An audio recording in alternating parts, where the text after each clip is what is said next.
Okay, good morning everybody. Welcome to the council meeting for the 27th of March. Reminder that we're online, so you need to use your microphones. Councillor Johnson is joining online. So we'll start with our karakia.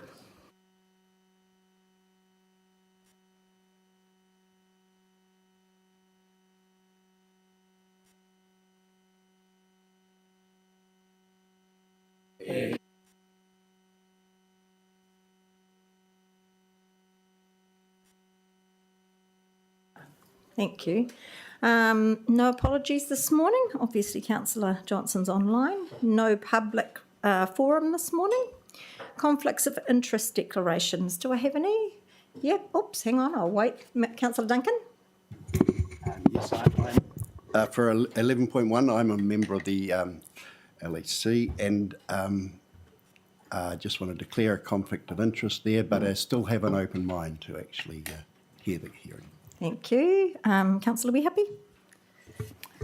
Morena, I'd just like to declare my position as the Chair of the District Licensing Committee in regard to 11.1 of the LAP, but I also have an open mind. Thank you. Thank you. And there was another. Councillor Hayward? Atamari Whai Upoko. I am also speaking in regards to 11.1.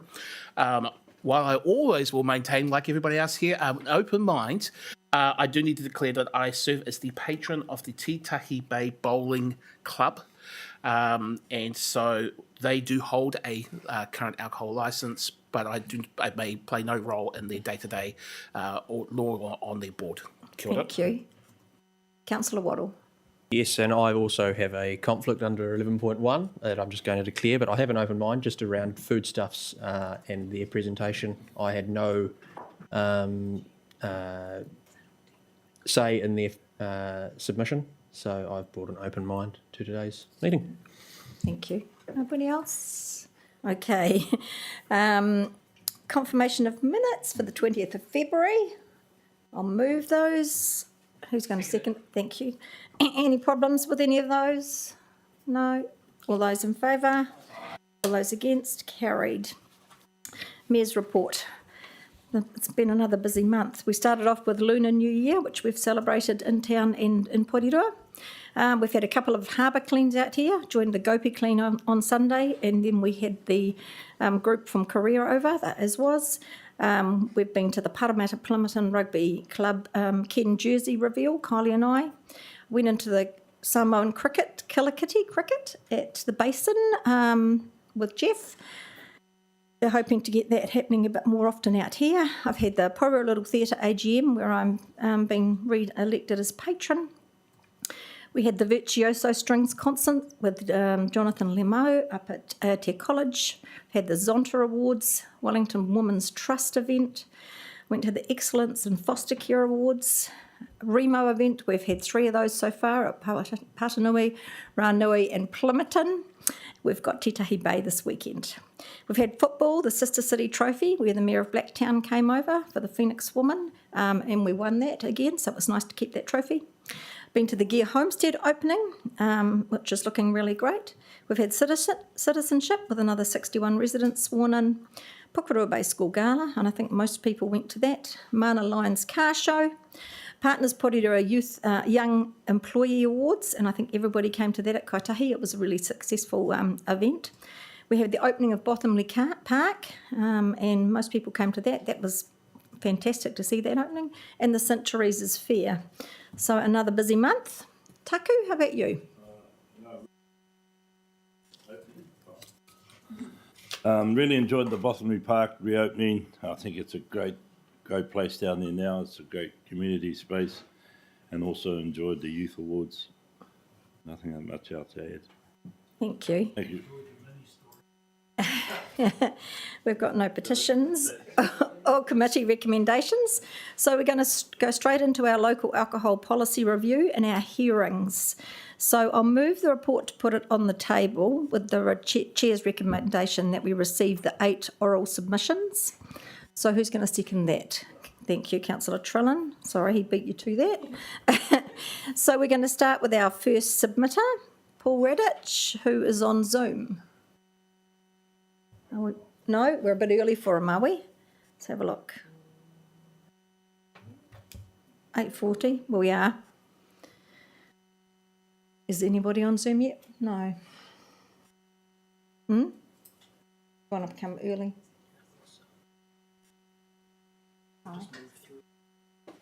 Rachel's not. Rachel, are you here? Can we go early? No? Yep, Tina and John, you're here. Would you like to go a bit earlier from the Porirua Club? Submitter number 41. Would you both like to come up? Yep. You've, these two, because you've got the speaker. So you need to turn the microphones on. You have 10 minutes, but you might just want 8 for questions at the end if you've got any. If we've got any. Yep, turn them both.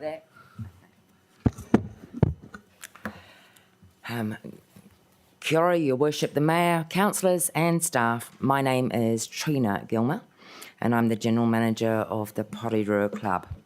Thank you for the opportunity to speak to our submission on the proposed local alcohol policy. Just like to start by telling you a bit about the Porirua Club. We're in the CBD and have over 4,400 members across a broad age range. We're far more than a place that sells alcohol. We offer a family-friendly restaurant, and while, yes, we have gaming, we offer a family-friendly hub for various groups from seniors to sports to community services and functions.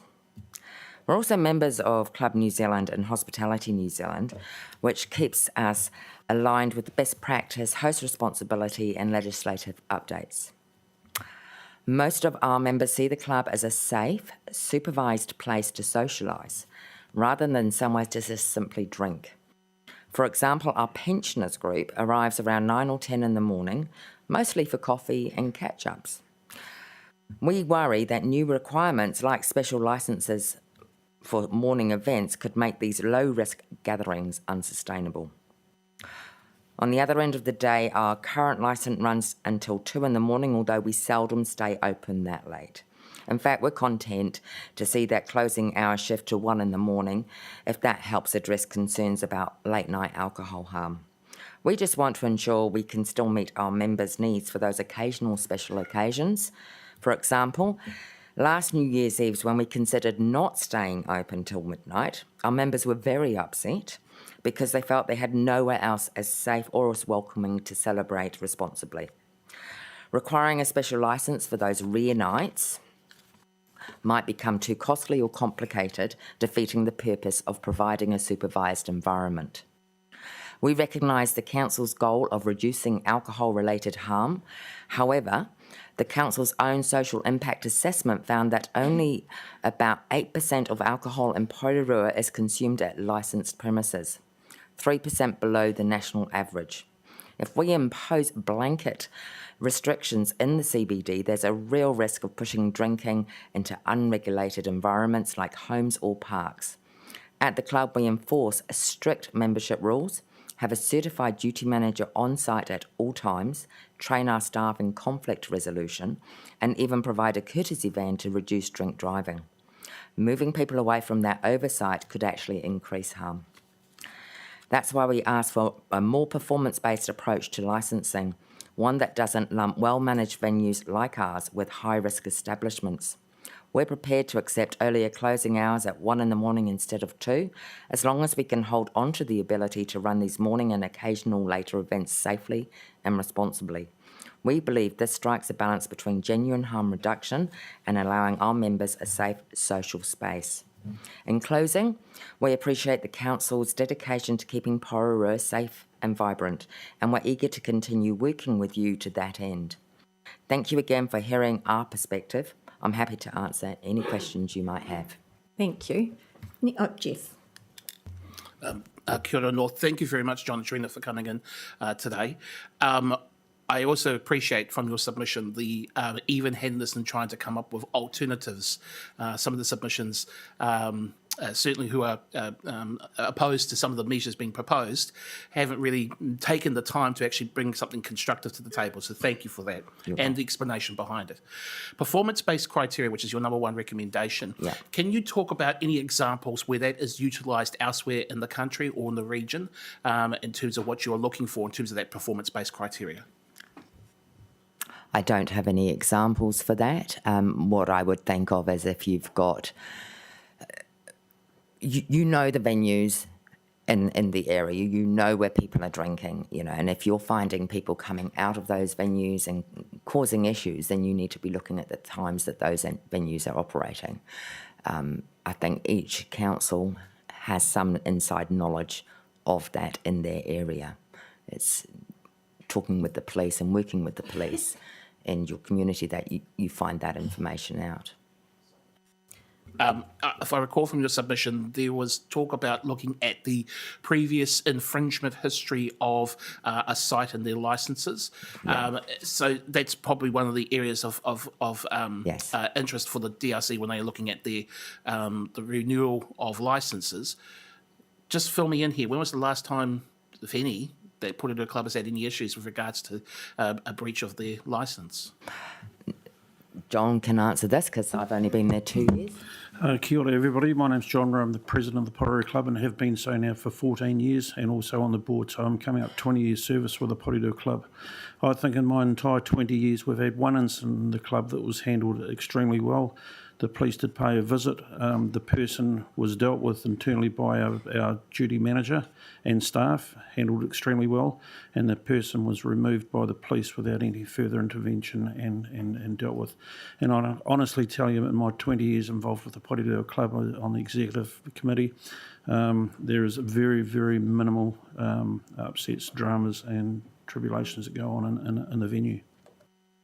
I've got two people waiting and we're on 10 minutes. Okay, Councillor Duncan.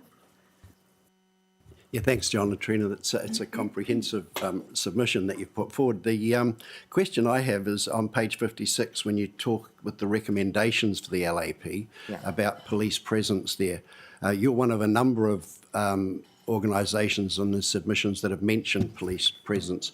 Do you find it is adequate at the moment, or are they, not attending when you would rather they were there? But, Thank you, Mike. I think the police presence in the community is a whole separate issue. I know we've had a lot of problems with people making camp underneath our club, and we've taken the attitude straight up to the police station and reported because it's not worth it. It's unsafe for myself, even being as big as I am. It's still unsafe to deal with those personally. The fact that the police haven't been able to attend to those sorts of issues are pretty disturbing, to be fair. But in respect to the police coming into the venue, I actually would prefer to see more of the police just coming for a walk around inside the club, and they will see how well managed, well set up the club is. It would be nice to see them more often, and it would also show that the club is in even safer hands when the police do come and pay us a visit. yeah. And I would certainly ask that be looked at your level to get some more attendance in that department. Okay, last question, Councillor Philo. Hey, thanks for coming in. Really useful information that you've given us to consider. I was just wondering if you could give a little bit more background maybe or insight into the morning events that you're speaking about. Yeah, so next year, for example, I'll talk about two past events and an event coming up. So Clubs New Zealand is a nationwide organisation that we're all part of. Last year we held national darts and national euchre tournaments. These start at 8 o'clock in the morning to get through the competitions through the day. Next year we've got cribbage. Then we also are looking at other events. We do community breakfasts. I haven't done one since I've been there, but this is what we're looking more and more doing, and they start at 8 o'clock in the morning. They don't always involve alcohol or very minimal alcohol, but we have to have the ability to be able to open full service at those times for those events. Thank you. Thank you both for coming in. Thank you. Appreciate it. Thank you. Okay, our next submitter is online, Paul Redditch. We have 10 minutes or 8 minutes if you like, and then time for questioning.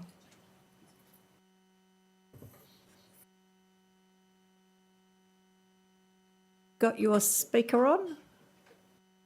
Paul? Morning. Can you hear me? Morning. Yes, we can. Where you go. Morning. Thank you for the time to discuss the local alcohol policy with you this morning. I'm aware that we've got limited time, so I'll be brief and succinct. We have filed a full submission, but there are 3 key points that we'd like to discuss with you today. Perhaps I start with the easiest one from our perspective, and that is the reduction in trading hours. We accept if the council is seeking to reduce the later trading hours. There certainly appears to be justification in the documentation for a reduction in trading hours. Our concern is the morning hours. The morning hours, there doesn't appear to be any justification for a reduction in the trading hours in the morning. The council's own document says only 9% of people buy alcohol in the morning, and there isn't any link to that being harmful purchase or harmful behaviour in any way. The second aspect I'd like to cover is the introduction of the new discretionary conditions. There is a legal test for discretionary conditions, and we are seeking an amendment to the LAP, which simply follows the legal test for the imposition of discretionary conditions. Discretionary conditions have become problematic for franchisees and for licensees alike because of the willingness of licensing inspectors to simply impose them without an evidential basis to do so, and that breaches both the High Court decision and the rule of law.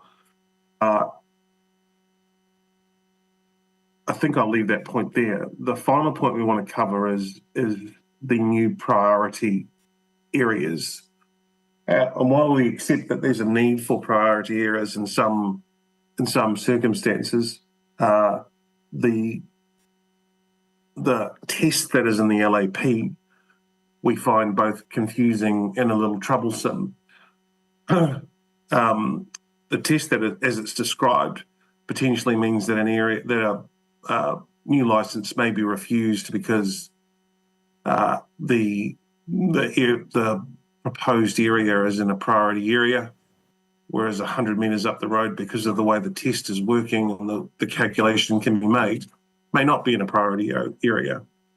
It also restricts our ability to upgrade and build new stores in existing sites, or potentially build new stores in other sites, which is challenging for us as a business in terms of potential investment in the Porirua area, particularly as we look to upgrade some of our sites and look for bigger sites. That it leaves us with significant questions whether we have the ability to do that or not. But I think the most concerning part is the actual test. There's no definition anywhere in the LAP about what a high score is.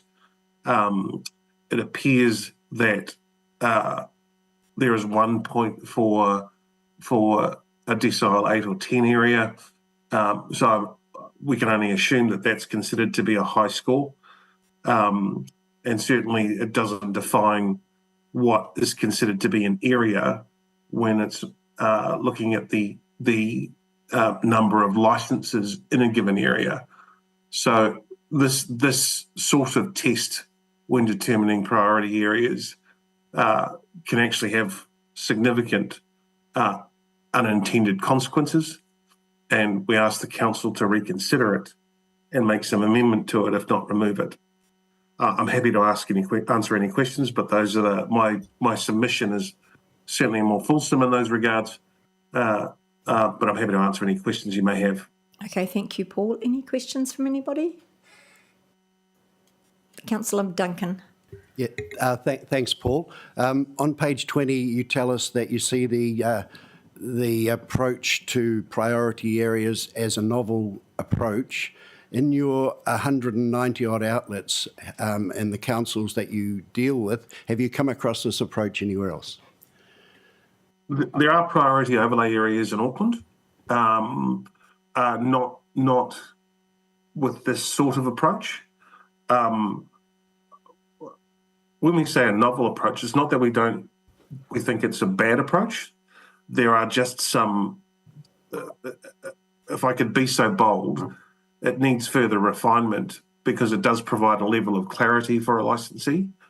It's just not clear enough in terms of what's considered to be high, or what the measures are in terms of the decline of a license, so we can make some decisions about whether we invest. Auckland simply looked at crime statistics leading up to the LAP, the deprivation of the area, and simply dictated that those areas were priority overlay areas. But that's only a freeze on new licenses for 2 years, and then a rebuttable presumption, or in other words, start at no and work your way to work yourself to yes, if necessary, for another 2 years. So it's not a sinking lid. I think that's a significant concern for us. Councillor, are we happy? Thank you, Paul. So just with what you were saying, so would you use, let's just say, Woolworths and Te Atutu, an example of that, because they don't sell alcohol in their supermarket? Te Atutu doesn't sell alcohol because it's in the trust area. So when we're competing, for example, in terms of our competition, they don't sell alcohol either. So we're competing like for like. The troubling problem with some of the priority overlay areas is that our competitor that's 100 metres up the road or a kilometre up the road is offering a full service, and we might not be able to provide that full service. So equally, offering a full range of products when we're looking to build a new store is all factored into the financials of being able to do that and making that store viable. So we need to know when we're planning it whether we're going to offer a full range of services or offer a limited range of services, and how well we can actually compete with competitors. Okay, last question, Councillor Hayward. Thank you, Paul, and thank you for presenting. Is there, in your view, an argument about that notwithstanding any operator trying to make a buck and selling alcohol as part of their range of products, that financial imperative? Is there any argument that you see around the density of alcohol licenses and there being too many? Do you have a position on that? And if you do, apart from the financial side of things, what is that argument? Just for my clarification, are you asking me if there's such a thing as too many in a given area?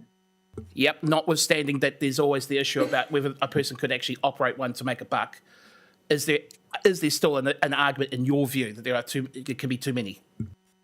Yes, absolutely. I think it would be naive of me to say that there is no such thing as too many outlets in an area. Absolutely.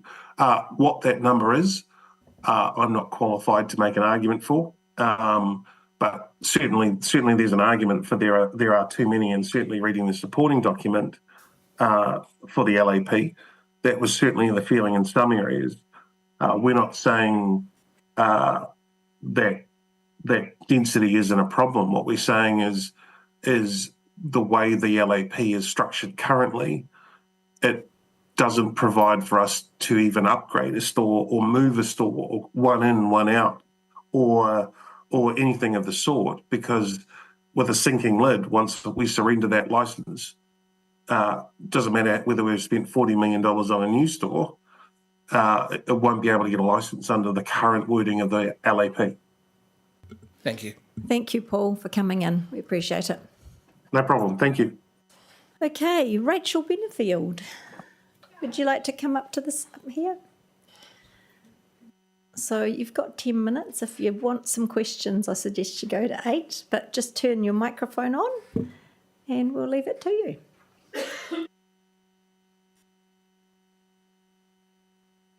You can sit if you want to.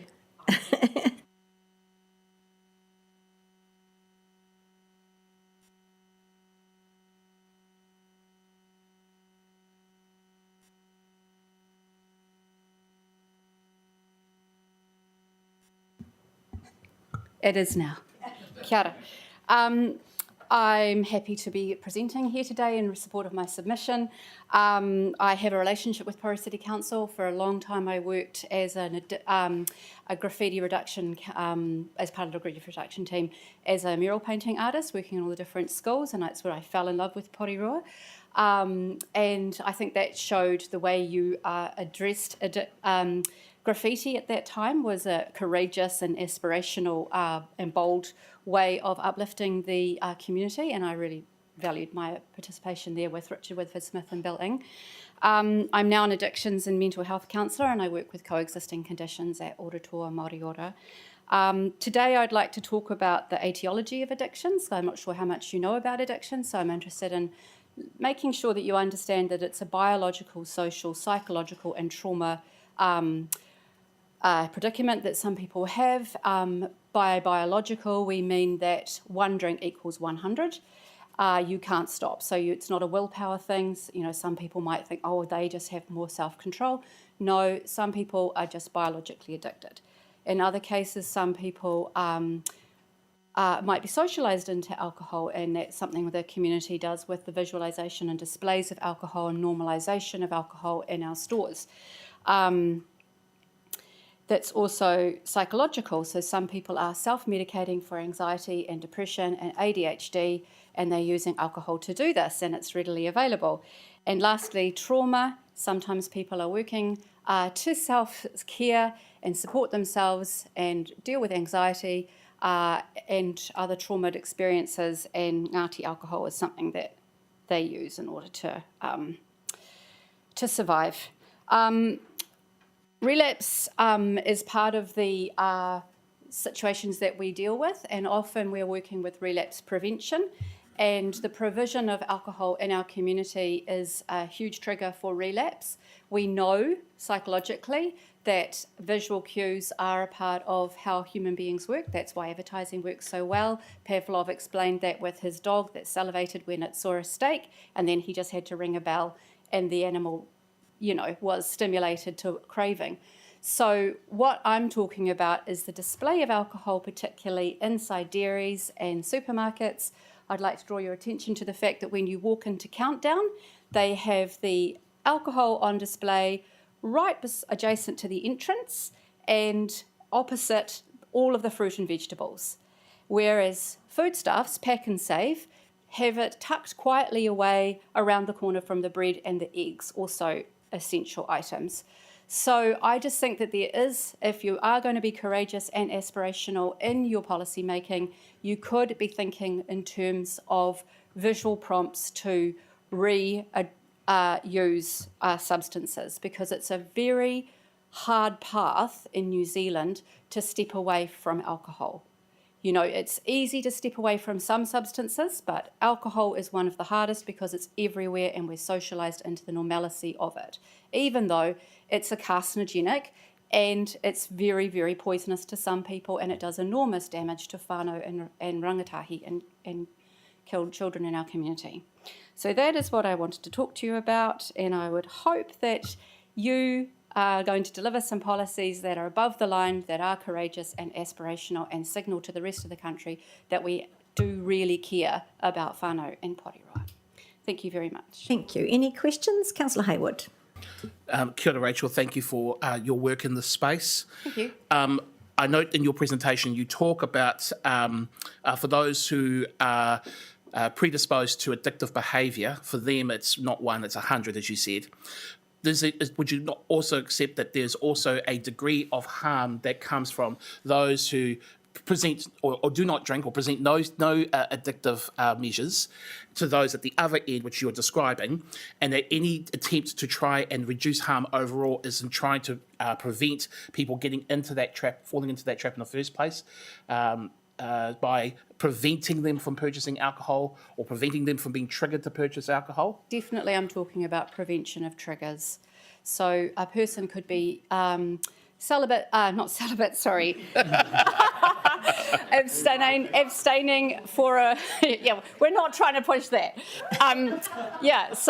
They could be abstaining from alcohol for a considerable amount of time, and then relapse can be falling off that waka and drowning again, and the consequences to family. And so, yes, definitely, it's not just about the people who are 1 equals 100. There are, as I've said, there are many different reasons why people have substance use disorder. And it can be biological, it can be social, it can be psychological, and internal triggers are a huge part of why people use. But there's lots of evidence, and we know this. It's why we have advertising agencies. It's because we know that visual triggers and having proximity to substances are a huge factor in this is why the Lottery Commission have to put the machines away, the gambling machines out of sight of the patrons. It's for exactly that reason. So by the same standard, I think that alcohol shouldn't be on readily display in dairies and places like Countdown, where you have to actually pause to pack your vegetables with the alcohol right beside you. I don't think that is courageous. I think that's very cynical, actually. One sub. Sure. So thank you for that explanation, Rachel. Do you have a view with regards to the minimum pricing or offerings that a licensing can provide? So, the Scottish have used a model in the past where they've, restricted trade to the volume that they can sell or the alcohol content of a minimum amount. Do you have a view around any measures that would look in that space, and whether that is also or better than a removal of advertising? I don't know if that's better than. I would suggest that's also a positive move in the right direction. And if it's been done there, then it's obviously been evidentially proven to be supportive by relapse prevention and stimulus to use. Certainly, I have clients who, when I sit down with them and we work out how much they're actually spending on alcohol, because it's just a bottle here or 2 bottles there, 3 bottles, they can be very surprised that actually comes to $170, $180. And I also would say that we're working with every demographic of society here, not just Māori, but Pākehā, Indian, everybody, and all walks of life. So it's for everyone that I'm advocating that you make these measures. Yeah. Cool. Thank you, Rachel. Final question, Councillor Tron. Kia ora, Rachel. Thank you very much for coming in. So a very quick two-parter. So, am I right in understanding that when you compare, say, in Porirua Countdown to Pack and Save, the way it's set up at Pack and Save, you think is appropriate? Definitely, I think it's appropriate. Yeah. It's done consciously. Yeah. And I think that since it's done in one supermarket, it's a model of care that we could provide to other people. Yeah. I have many clients who really struggle with the alcohol sections in supermarkets. It's a huge trigger to use. And this is people who have even been abstinent, I'm getting it right this time, for several years. So we do maintenance recovery as well as not just the instance of giving up, but also looking into the flow-on effect for over years. And it's an ongoing issue. If you have alcoholism, it's very hard to step away from. Yeah, cool. Thank you. And so very quickly further to that, do you have any recommendations about what a specific policy solution would look like to that problem? So if we were to change the policy in order to make sure that supermarkets had the sort of layout that you want, what do you imagine that looking like? I imagine that looking like you getting in touch with Foodstuffs and seeking their support around how they've managed to do that, and then particularly Pack and Save. And I think since it's already done, it's a model of care that could be repeated. So although I'm not actually a supermarket or dairy expert on how they plan their layouts, I would say since it's been that line has been walked, it can be rewalked. And definitely it would be done with care for the whānau in our community. So if you're doing that, you're on the right path. Yeah. Thank you very much, Rachel, for coming in. That's okay, and I have my business cards here. I'll just leave them there, so if anybody's got any further questions, you're very welcome. Thank you very much. Haere, thank you. Okay, our next submitter is online, Shane Phillips. Shane, you've got 10 minutes. Suggest you do... Oh, still joining? Okay. Hi, Shane. You've got 10 minutes, but you might want to allow some time for questions.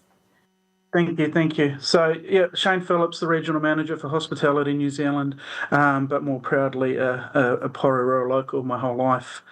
My main focus is on the potential changes to the on licences.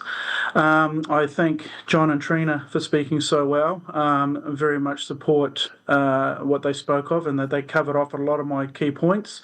So I'll try not to be too repetitive. We firmly believe that a well-run on-licence premise is part of the solution to addressing alcohol harm in New Zealand. Since 1989, the number of licensed venues has increased dramatically, yet alcohol consumption is down 31% since that time. So it's very clear that on licensed premises, the more you have, there's no. It doesn't necessarily mean that there's more people consuming in those areas. With H&Z, in our last year alone, I have done 3 times the amount of host responsibility training in the region than what we've previously done. And that has looked like 6 times the amount of attendees attending as well. So the venues are very clearly making a very big effort to educate themselves, to make sure all the staff are really, really well trained to be able to do what they can do to lift the host responsibility experiences in their venues. There's been a very big change in culture in the way that venues operate. It was touched on about sort of a community, and that's what, our venues are community hubs. The Porirua Club is a really good example there.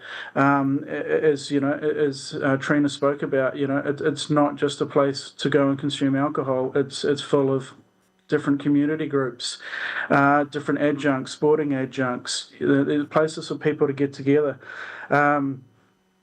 Obviously, if the licensing is taken from 8 a.m. to 10 a.m., that does remove a big potential for community events in those mornings. And, the Pink Ribbon events is a really good example. Those events are charity-based, they're community-based, they're not... they're not alcohol-led events. They are all community-based. So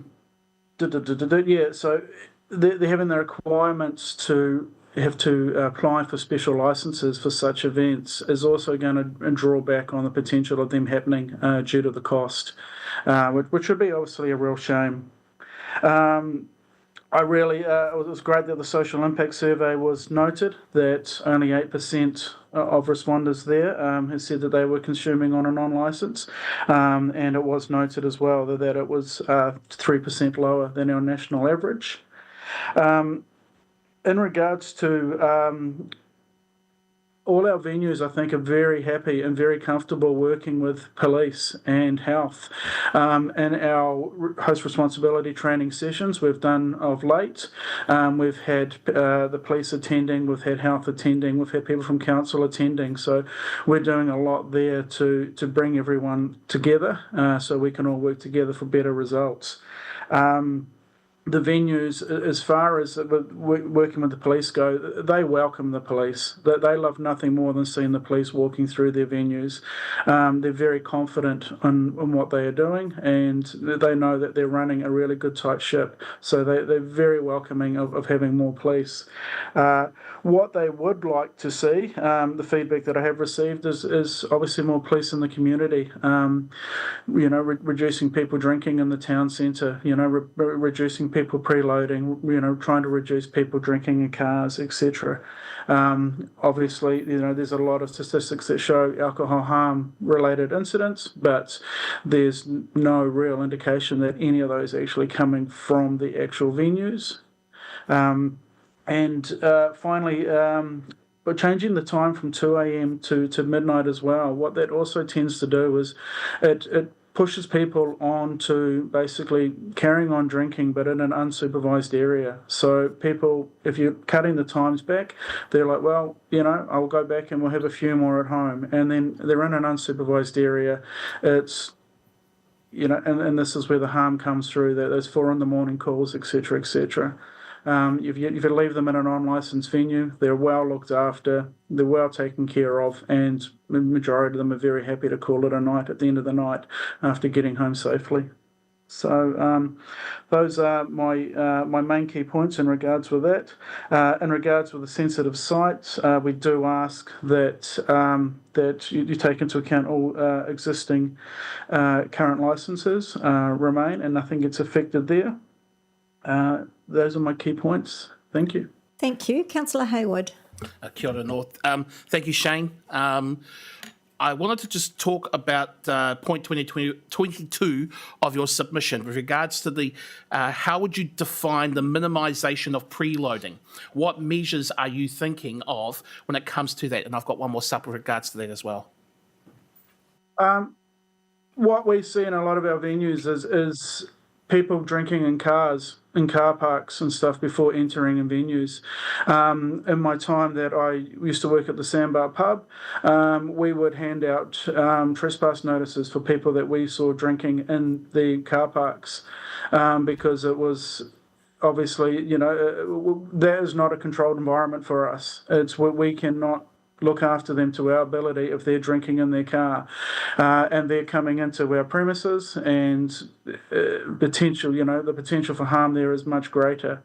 So that was a huge focus for us, was making sure that the people that were coming in hadn't been preloading in any of the immediate areas close to us.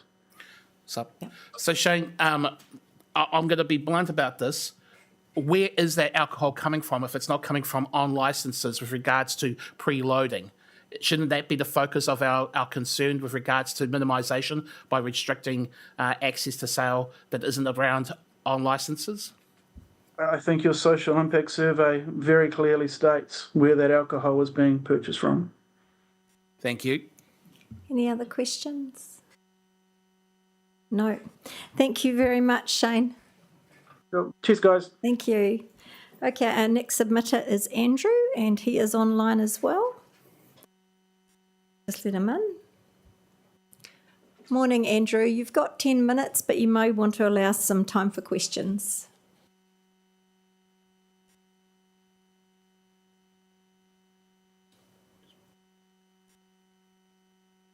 Andrew, can you hear us? I think you're on mute.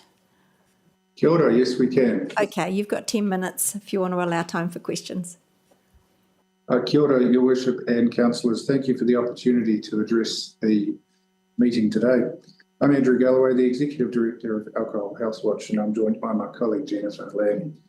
We are a national organisation. We provide credible and up-to-date evidence and advice regarding alcohol policy and planning matters. Alcohol Health Watch coordinate networks such as the Cross Council Local Alcohol Policy Network, and networks and projects that support the sector and communities. We want to commend Porirua District Council on undertaking the review of the 2017 local alcohol policy, and we really do thank you for giving us this opportunity to make an oral submission. Our written submission outlined the reasons why local alcohol policy is a key measure in a package of measures and policies aimed at minimising alcohol harm to individuals, whānau and community. Other measures include Council's alcohol control bylaw and the alcohol fees bylaw that came into force last October. Alcohol places a significant burden on the city and, in fact, the whole region and nationally. The last social and economic cost estimate was $9.1 billion annually. We know from the evidence of what evidence there is likely an underestimate of the total burden of disease, and this particularly affects vulnerable groups and those at the greatest risk, young people, Māori, and those in high socioeconomic deprivation areas. Noting that alcohol is the most harmful drug in Aotearoa, New Zealand, we know that a local alcohol policy can reduce this by reducing density and location of outlets, setting maximum trading hours that address accessibility, sale and consumption of alcohol. A revised local alcohol policy can and should also reflect the current environment and emerging issues in the district since 2017, and the desirability of ensuring greater consistency and synergy with local alcohol policies in the region and across Aotearoa, New Zealand.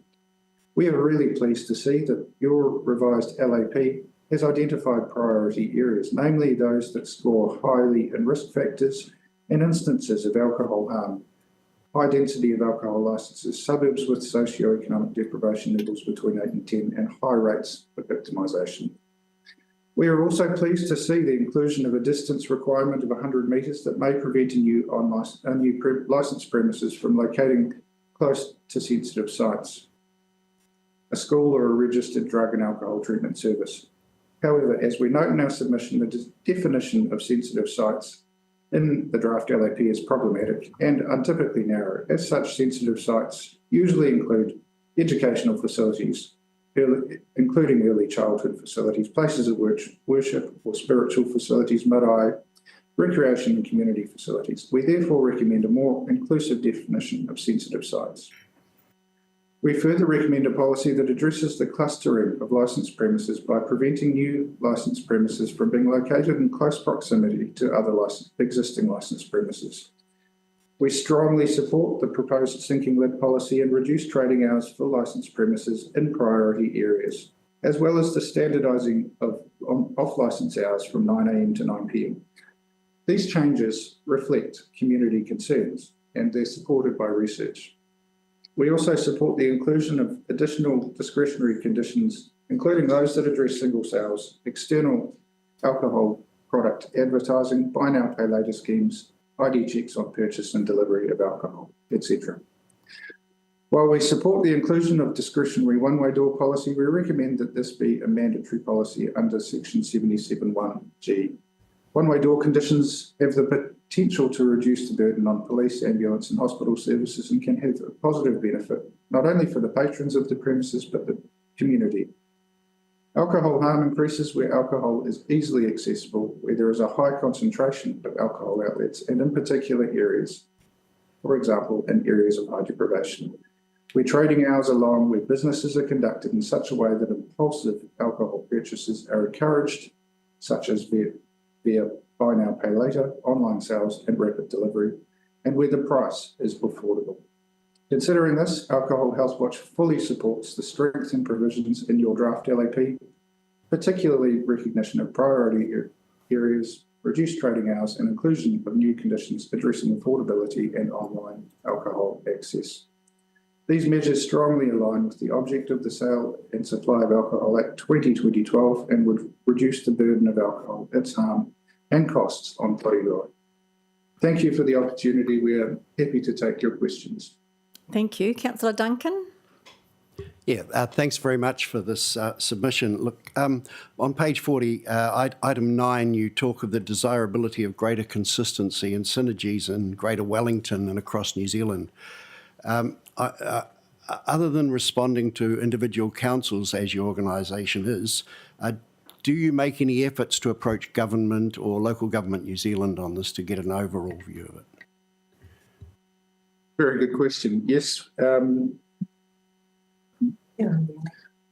We have local government New Zealand on the local alcohol policy network. We have and do as is appropriate for our organisation. There are some restrictions on us receiving government funding from being too active politically at a central government level, but we do, as far as practicable, work with governments of the day to provide advice on better ways that we think could manage alcohol sales, supply and consumption by regulatory means.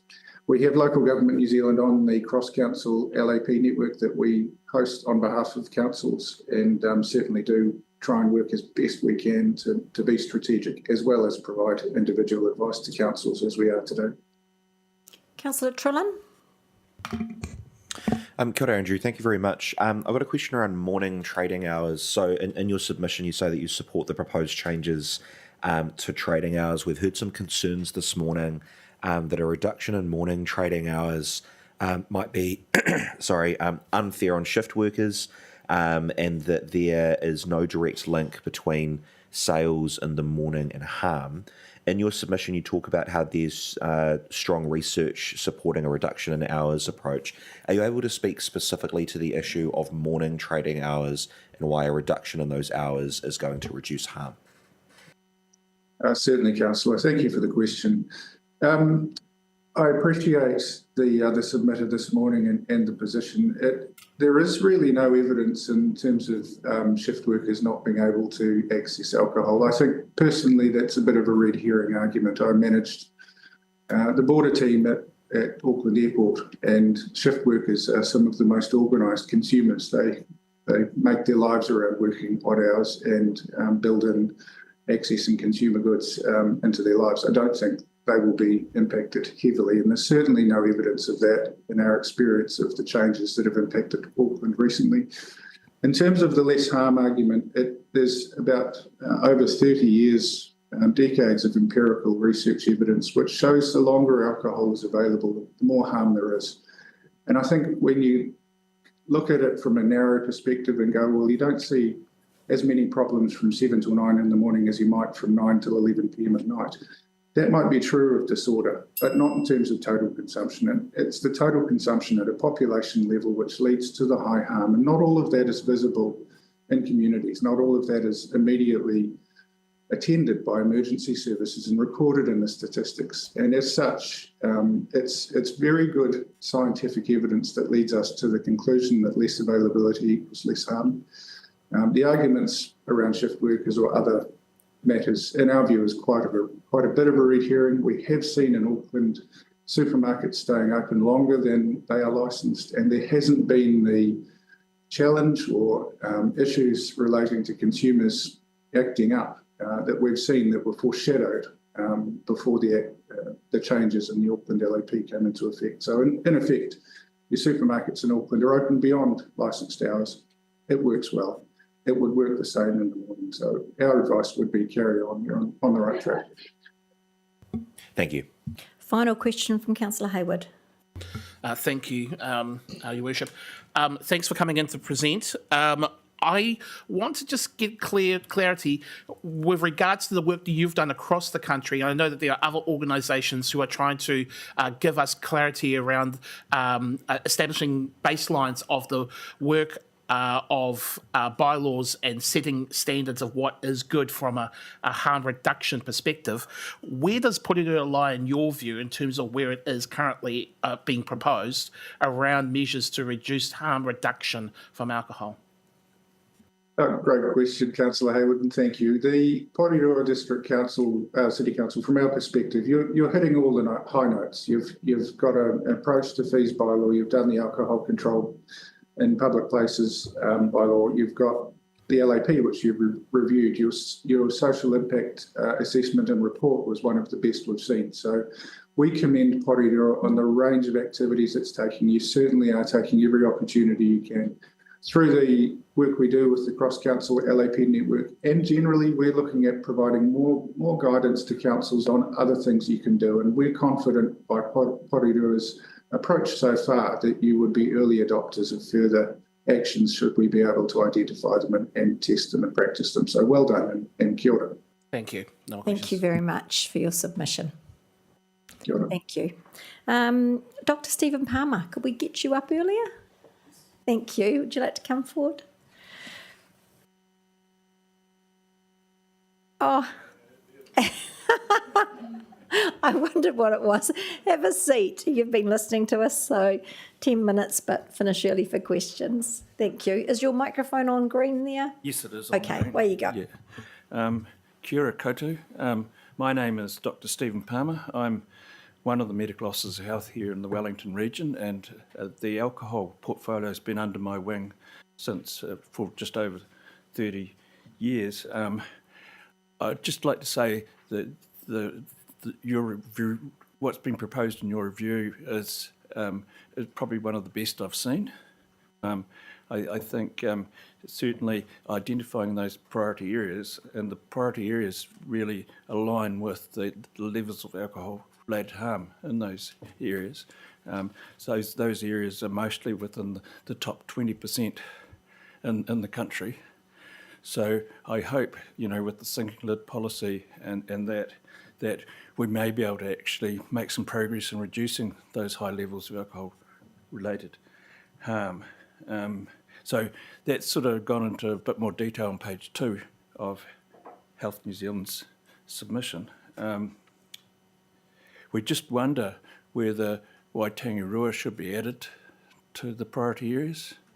But that's something for you to consider. In terms of the sensitive sites, agree with the Alcohol Health Watch is that you need to, we support extending the definition of sensitive sites. And sensitive sites not only for children, but as Rachel said, for those recovering from an alcohol dependency disorder. And we, Health New Zealand, based on the evidence, you recommends that you do include supermarkets and grocery stores. And in reading your current LAP, the sensitive sites triggers the impact assessment by the applicant, and also what the applicant is going to do to minimise that impact. And we can't see why supermarkets shouldn't be asked to do that impact assessment. Like they may not have displays outside, but certainly people that or members of the public and children that attend those sensitive sites are more likely to shop at the local supermarket there. And, we've heard from Rachel about the single alcohol area. So, yes, we also suggest that the radius for sensitive sites be extended from 100 metres to 300 metres. That's consistent with the vaping legislation, and basically the reasons, the similar reasons to sensitive sites for vaping. So 100 metres is a very, very short distance. We in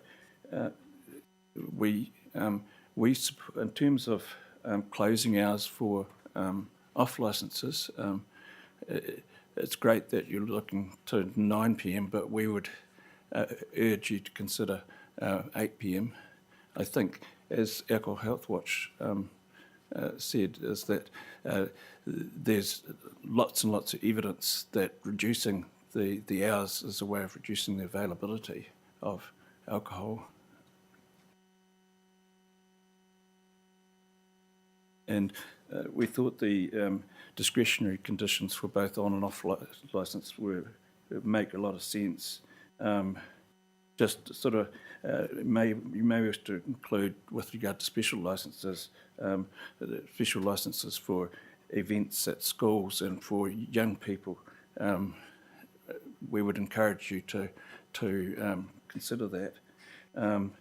Overall, like our submission, like Alcohol Health Watch's submission, is almost a technical advisory, is that both Alcohol Health Watch and Health New Zealand have put a lot of the evidence that actually supports what you're trying to do. So I'd say that what you're trying to do is totally evidence-based. Thank you. You're open for questions. Thank you. Councillor Hayward. Kia ora no. Thank you for coming in and presenting today, Stephen. Doctor, sorry. There is a strong sense from your submission that we should be approaching this from an evidence-based approach. The current non-inclusion of Waitangi seems to be based on the criteria that was defined for the risk criteria using evidence-based available.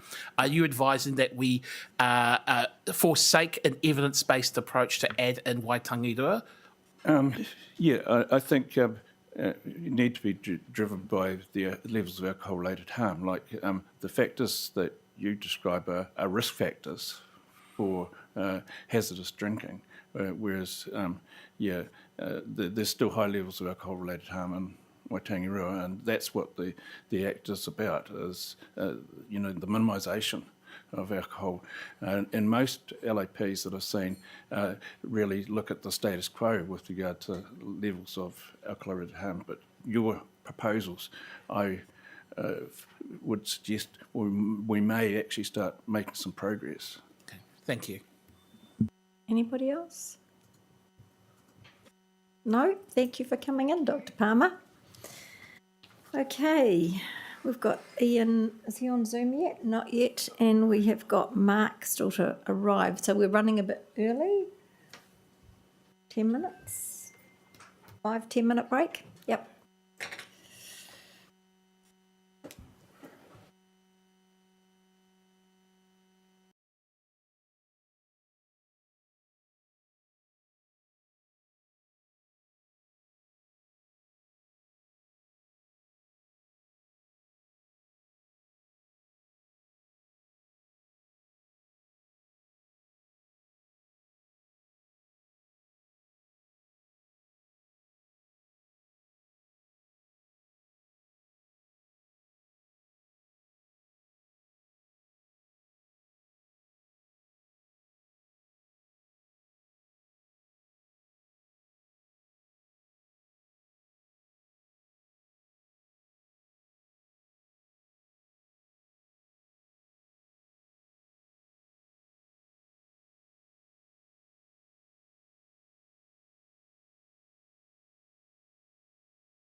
Coming back. Ian will be just let in, I think. Yep.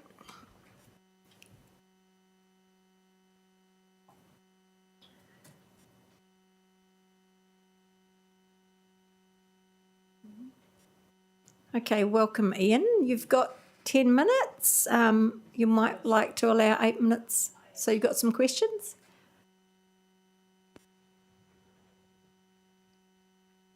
Hey, your camera's not there. We've got a green screen. Hello. Hello. I will see if I can get this camera to go. Okay, there we go. Okay, over to you. Well, yes, hello. Morena, it's Ian Thane here. I am a lawyer who acts for Foodstuffs North Island Limited, and they've asked me to come along and make some brief submissions in support of the written submission that Foodstuffs has filed. So firstly, thank you very much for the opportunity to do that. I hope that you've had a chance to read through what Foodstuffs has written. There are some broad themes. The first is that Foodstuffs is keen on ensuring that any changes to your local alcohol policy maintain a reasonable approach. Of course, a policy is designed to assist with the Act's objective, the object of making sure that sales and supplies of alcohol are safe and responsible, and also that the harm that comes from excessive or inappropriate consumption of alcohol is minimised. The Act recognises that alcohol is a legal product, and of course there are the vast bulk of people who buy it and consume it do so reasonably and responsibly, and so any local alcohol policy needs to reflect the fact that those people ought not to be unreasonably inconvenienced or sacrificed for potential but unlikely gains. Flexibility is therefore important as Foodstuffs sees it. Flexibility to cope with different types of application and different types of outlet, different stores who sell alcohol. And of course, the District Licensing Committee process provides that flexibility, the ability to deal with particular applications on their own particular merits. And the third of the broad themes in Foodstuffs' view for the Council to consider is the need to make sure that a policy does not unreasonably restrict incentives to invest in your city in terms of new stores, redeveloped stores, and so on. That sort of investment can positively assist communities, including those where levels of deprivation might be higher. And as Foodstuffs sees it, some of the proposed amendments to your local alcohol policy might have unintended consequences of pushing investment away from some of the communities that could best benefit from it. Supermarkets and grocery stores are obviously quite different to bottle stores. Supermarkets and grocery stores that Foodstuffs has franchisees running are restricted in what they can sell in terms of the types of alcohol, limited to beer, wine and mead, and limited to products that are under 15% alcohol. But more importantly, perhaps, is that supermarkets and grocery stores must, by definition, have something other than alcohol as their main business. So the operators of those stores, supermarkets and grocery stores, are never incentivized to make any risky sales of alcohol. Their business is augmented by the ability to sell alcohol, but it's not driven by it. So the staff in those stores are always erring on the side of caution. They don't make risky sales. Also, importantly, supermarkets and grocery stores are prohibited from having external alcohol advertising. They can't have any of that on the outside of their buildings. And so that makes quite a difference in terms of the policies that are proposed about proximity to sensitive sites. There is, within the proposed amendments to your local alcohol policy, a proposal for what would effectively be a sinking lid on the number of off licenses within the priority areas. And an issue that Foodstuffs has raised in its submission, and which is important, is the definition of a new license application. A policy that says no new licenses would unreasonably, in our view, impact upon owners of supermarkets and grocery stores when they come to sell those businesses to a new owner. All of the Foodstuffs stores, the New World, Pack and Save and Foursquare stores, they are independently owned by a local business. And when they sell that store to someone else, the new owner has to apply for a new license. They can't get a renewal of the old license. And yet, of course, the business carries on from a community perspective. It's the same supermarket continuing. At the moment, the proposal would unreasonably catch those changes of ownership. And this is something that the unreasonableness of that's been recognised in many other local alcohol policies around the country, including the Auckland one, where there's a specific definition of what is meant by a new licence for this type of policy, and it excludes those applications that are driven simply by a change of ownership. The proposal for sensitive sites, foodstuffs, considers that there ought to be a recognition of the difference between a bottle store on the one hand and a supermarket or grocery store on the other in relation to sensitive sites. And also foodstuffs as a general rule says that any blanket prohibition on the location of a supermarket or grocery store within any particular distance from a sensitive site is prone to cause unintended and bad consequences. Land is often difficult to come by, and it's back to that point I made about investment in new facilities for communities. Sometimes the only land available is within a range of a sensitive site. The District Licensing Committee is well placed to consider whether any particular application in that sort of geographical location is appropriate, whether it meets the object of the Act, and so it should be considered on those case-by-case bases, particularly when supermarkets and grocery stores cannot have outward-facing alcohol advertising. As to hours, Foodstuffs considers that your current maximum trading hours, 7 a.m. to 10 p.m, are appropriate, they are reasonable, whereas changing to a 9 a.m. to 9 p.m. would not be. Of course, these are maximum trading hours. These are the most that can ever be granted to a store. Whereas, of course, a district licensing committee always has the power to impose upon any particular licensee more restrictive hours. So it's not a situation where everybody must have your current maxima, but if you reduce your current maximum hours, then you take away the flexibility to grant wider hours if an applicant is able to satisfy the District Licensing Committee that their particular systems, staff training, etc., their particular mode of operation, their location, their type of premises, means that longer trading hours are still consistent with the object of the Act. There are, of course, many responsible customers and consumers of alcohol in your city who value being able to do their grocery shopping and buying some alcohol as part of that earlier than 9 a.m. in the morning or later than 9 p.m. in the evening.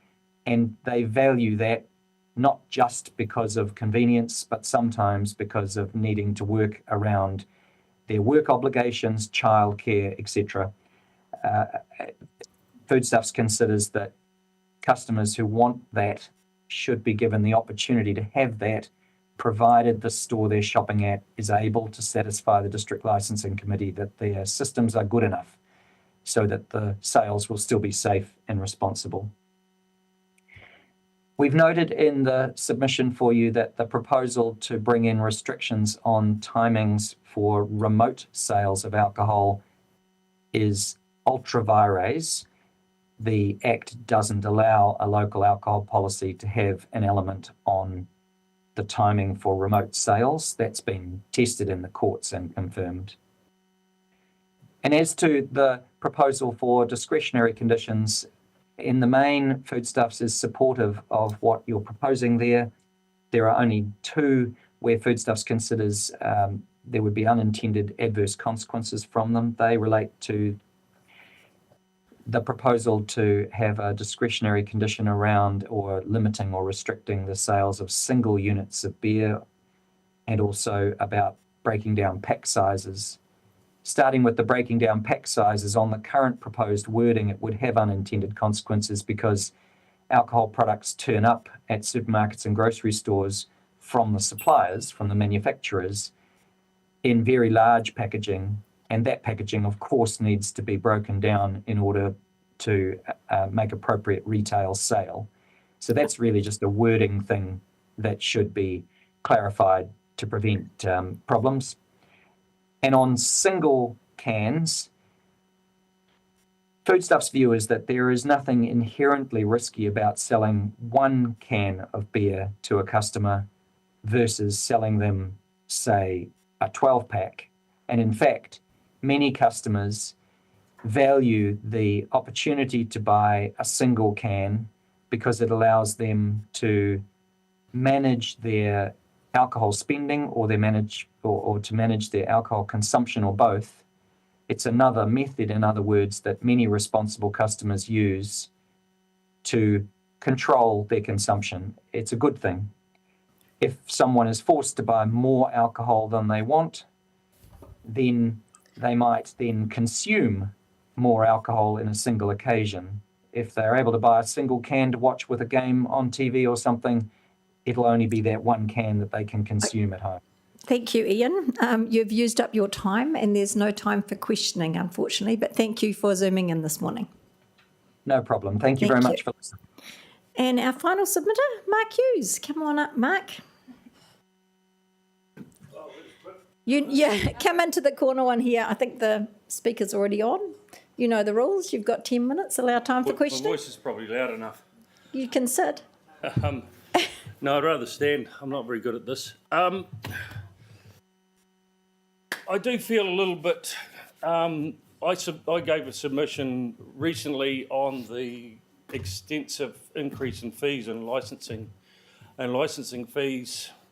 I presented a whole pile of facts which you guys had no answers to, and you put it through anyway. So what I decided to do is I'd like to make some statements and talk about things in general. So you not only hear, I'd like you to actually listen and consider. Because so it's very, very frustrating. I grew up in Johnsonville and I moved out here probably 34, 35 years ago. So I think I'm a pretty long-term resident. During that course, I've been in hospitality for probably 32 years, starting at Rush's Bistro, and then expanding, at one stage having 3 different hospitality venues employing over 70 people.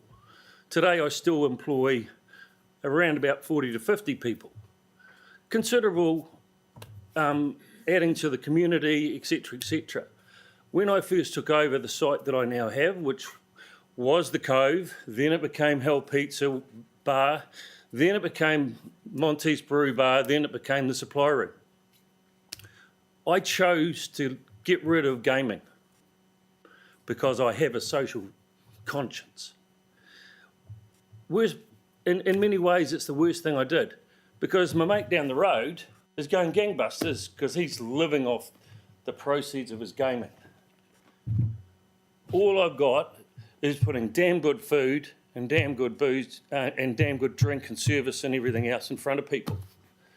Now look around you here. How many of you actually... Supply Room is probably the second biggest venue in the whole Porirua Basin apart from the Porirua Club. How many of you have been there recently? 2. Kylie's an exception. She worked for us. 2.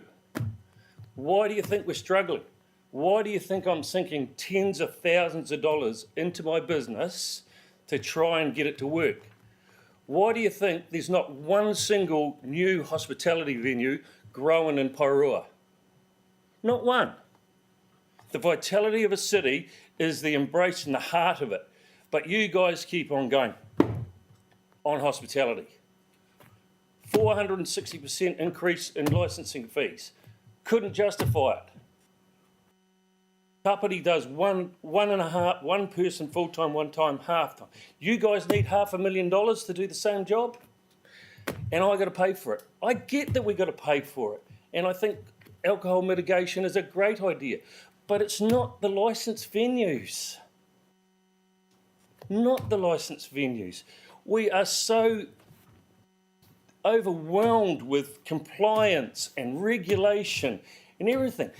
Isn't it better to have somebody going and having a nice drink and meeting their friends and family in a controlled environment that they can walk out the door and so they're being checked that they can get in a car and drive safely?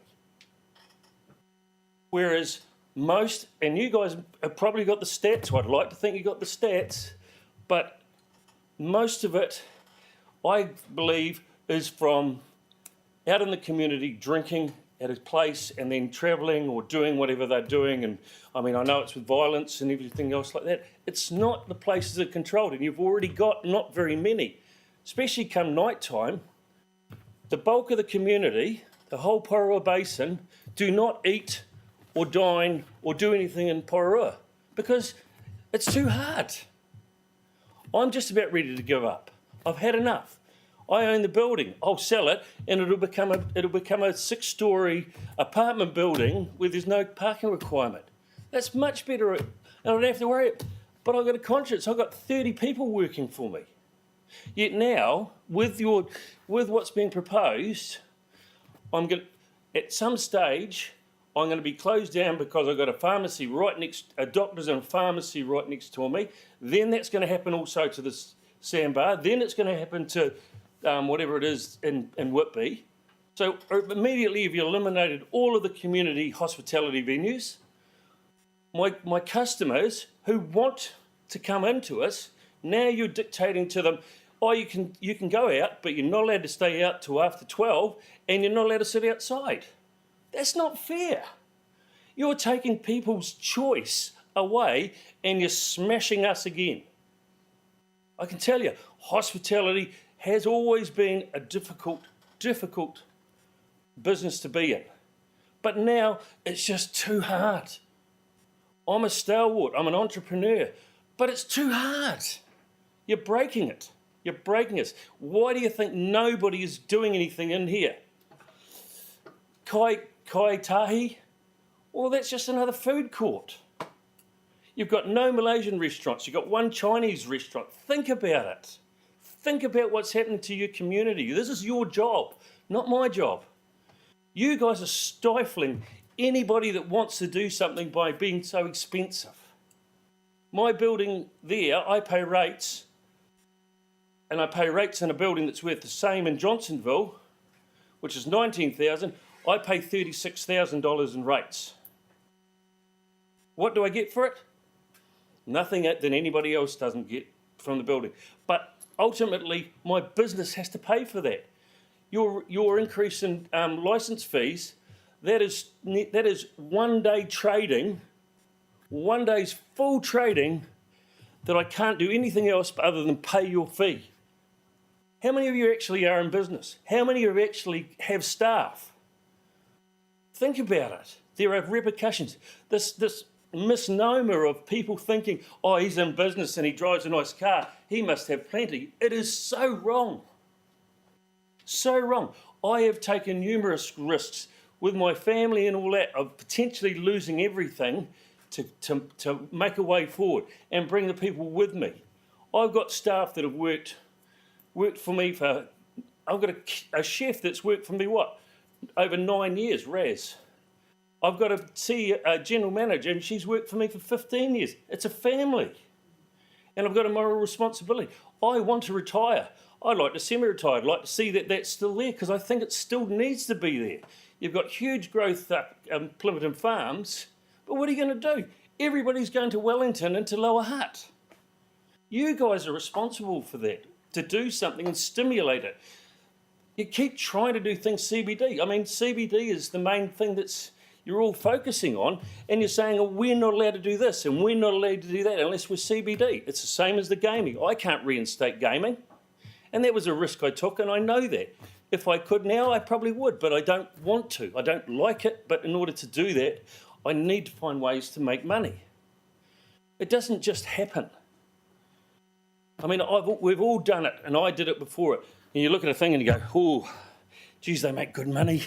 They cost you $2 for a steak and some veggies and all that sort of stuff. Or Heineken, classic example, and I'll get to Heineken. Or I can buy it for $2 a bottle, and these guys are charging me $9. I mean, that's what we're facing, particularly at the moment, and that is being encouraged with the current climate. I'll tell you a wee thing. If we sold Heineken, instead of $9, if we sold it for $4.50, I'd be in front of the licensing court in town, because I'm not allowed to discount by 50%. I'm not allowed to discount less than 25% of our normal sale price. Yet, in this whole country, we empower, or you political people, or whatever you want to call yourselves, empower it so the supermarkets can sell it for no margin. They sell it at cost. For God's sake, I buy my beer from the supermarket because I can't buy it any cheaper. That's wrong. That's so very wrong. So what's happening? Everybody's being encouraged to go home and drink at home and then go out with their mates or give them the bash or whatever. It's not happening on licensed premises. Even the sandbars are bloody sight better than it used to be. But it's not, it's controlled. I mean, and security and all that.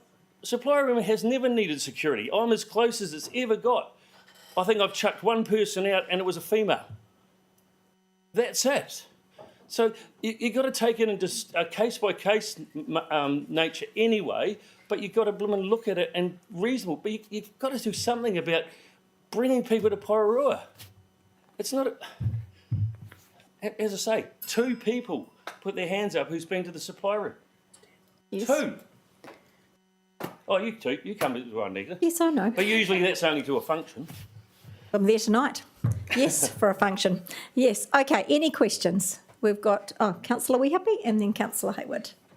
I'll try and form it into a question, but I just wanted to recognise your all your years of hard work and what you and your staff do for our community. I know that you're not just a restaurant, and I just want to let everybody know I haven't actually worked there for over 6 years, okay? So it wasn't last week or anything like that.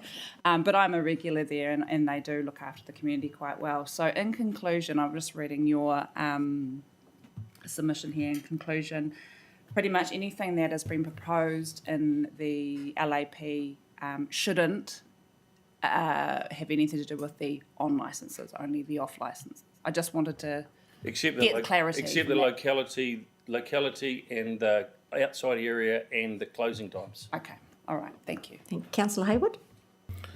The reason why I don't go to your place that regularly is that I have one that's even closer in Titahi Bay. Such is life, huh? You run a business and they do too. In fact, they started after you guys sometime afterwards, right? Who's that? Beer Engine. Yeah. So there still are companies being opening up. I just want to be clear about that. My question was kind of asked by Councillor Wehappy, though. If we were getting down to it, where the focus should be in terms of reducing harm, should it be on the on licences or should it be on the off licences, in your view? I believe Australia's got it right. We have a wholesaler to buy alcohol from, and pubs, and the pricing to buy 2 dozen Heineken in Australia is something like $56 or $60, and then you can buy it from the pub. You can't go to the dairy, you can't go to the supermarket. That's our problem, and the fact is the supermarkets, especially. When's the last time you saw Heineken go above $44 at a pack? And you can always find a 2 dozen box of Heineken for a maximum of $44, and that has not gone up in over 5 years since before COVID. Now tell me where the problem is. As I say, we sell it, we buy it from there. We can't even wholesale price for it is $27.90. Plus GST for us to buy it from recognised wholesalers. There lieth the problem. Thank you. No other questions by the look of it. Thank you as always, Mark, for coming in. All right. Thank you. That brings us to the end of our hearings. So I just moved the report because it's already moved and seconded. All those in favour? All those against? Carried. Moves us to our quarterly regulatory report. So Kieran, I think you're coming up. And Nick, so I'll move it to put on the table. Seconded by, thank you, Councillor Hayward. Would you like to comment first, Nick? Thank you, Chair, and through you. Pleased to be able to present to you, councillors, the first of what will be a regular report, the purpose of which is to inform you of the regulatory mahi that's occurring across the city, which will show you some trends over time, incidences, and kind of how we're tracking. Somehow it doesn't feel great after after the previous presenter to be bringing you a regulatory report. I do want to emphasise the purpose of regulatory is for safety and to make sure that we're complying with all the acts and requirements that you're bound to under the legislation. It is not to make people's life as hard as we possibly can. It is to be fair and reasonable, and ideally at the front end have the right policy settings to be able to enforce those. I just want to draw your attention to the fact that this is a work in progress. It's the first report.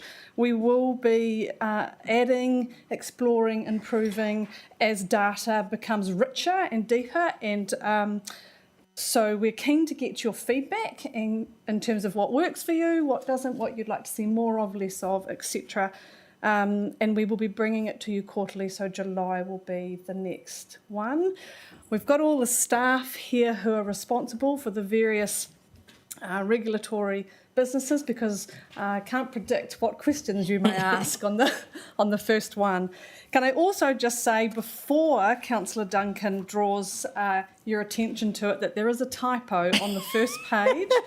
On the February quarter snapshot on page 3, page 334 on diligent, under resource consents, the 355 resource consents received last year was a 91% increase from 2023.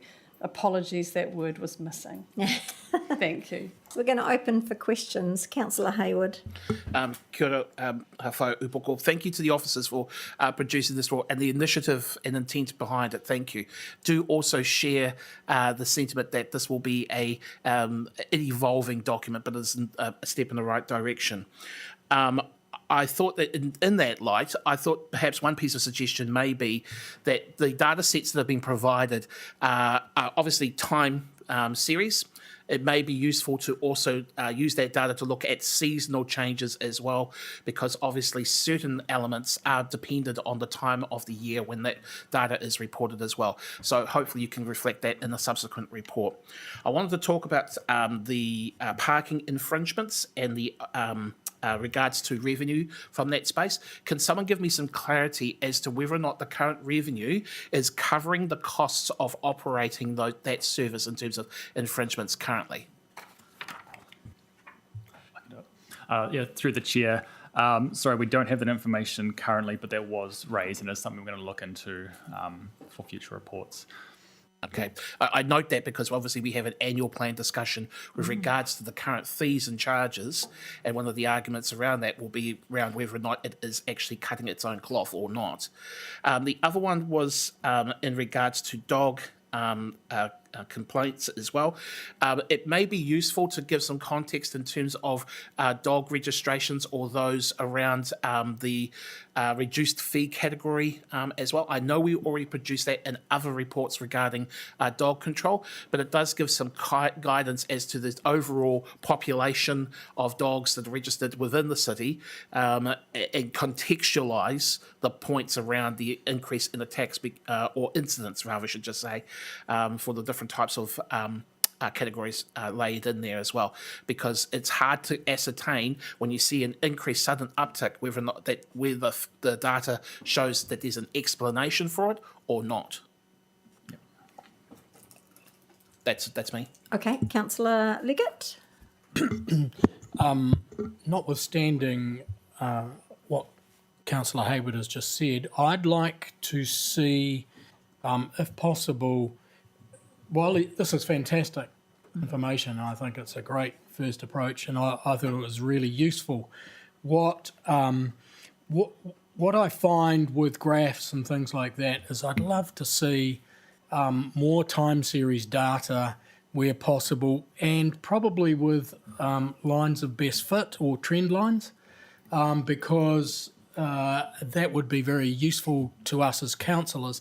And I understand that sometimes you have to ask questions when you see a trend line because there's growth in certain areas, and obviously that may affect trend lines over time. But I think trend lines are really useful if you can do them where they make sense. So, but other than that, that was great information. Thank you. Thank you. Anyone else got any questions? Councillor Trillin. Sorry, I'm just jumping back to the page that I was looking at before. It's to do with the paid parking and the move to a cashless approach.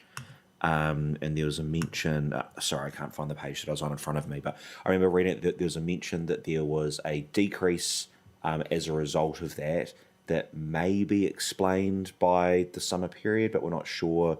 I wonder if you could just speak a little bit more to how significant that decrease is as a result of the move to cashless, and remind me, I don't recall if that was a decision that we made at a council level or if that was an operational decision. I may just be drawing a blank. Could you just remind me what the context was around moving to cashless? I can speak to the cashless decision. It was an operational decision. We were getting a lot of thefts from machines. I can't remember exactly how many, but there were a large percentage of our machines, and we took the decision to go cashless on the ones that were being hit. Eventually, there were hardly any that hadn't been hit, so we went to a total cashless position. Because that is a sure way of losing money. It's quite expensive to replace the cash element on the machines. Through the chair, in regards to the change in transactions following that, the number of transactions a month does change a lot anyway, not just over summer, and so it is a bit early to tell if that's going to be a permanent drop. I think the next report we've got, the next 3-4 months of data, will then have a good idea of has there been a behaviour change, or is that just a blip, and so we can report back next quarter. Thank you. Anyone else? I found the report very useful. Thank you. I'm looking forward to it, every quarter. So thank you very much for doing that. So all those in favour? All those against? Carried. That brings us to the end of the meeting at 10:07. We will be back online at 10:30 for the start of our first workshop on the term of Parliament. So back at 10:30.